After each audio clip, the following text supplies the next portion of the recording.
Hello, magandang araw mga kadugo. Bumaba ako kasi ang init-init grabe sa taas. So, hinayaan ko na lang matulog yung dalawang anak ko doon sa kwarto namin ng wife ko. Dahil doon medyo may hangin. Binuksan natin yung pinto.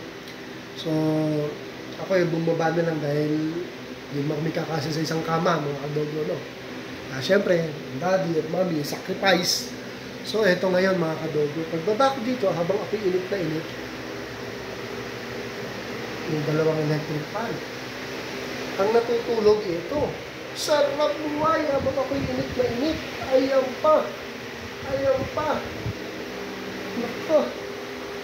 Tablado talaga ako dito mga kadogo. Kaya naisip ko ngayon ang isang paraan na napaka-effective. Ano sila? Sila lang. Dito na lang din ako tutulog. Yeah. Ito. Hindi na electric pan ako. Yeah. Tabi tayo. Aba? Parang gusto pa akong palayasin. Papalayasin mo ako?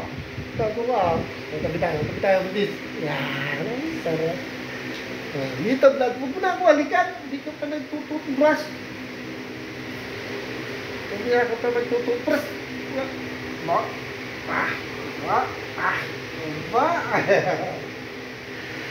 Yung pilay ko at least dito malamig. Diba? Paano yan? Solve ako dito. Katabi ko pa yung laga ko. May German Shepherd pa kami bantay. Saka yung killer Shih Tzu. Wala ka. Init ka lang. Diskarte ang alam na kami ng alaga. Grabe guys. Tulog na tayo muna. Buti pa itong mga to, kumain na ako, hindi pa. Hindi naman init. Dalawa electric pa nakatutok sa akin eh.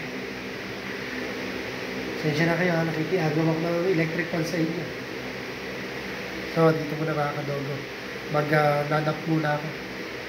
Makatulog man lang. Kiss. Uy, sarap talaga. Ito kaya mga kadogo. Pahinga lang muna ako. Tulog ako saglit. Have a nice day mga kadogo. Salamat sa lahat. Mga nanonood. God bless. Thank you for watching.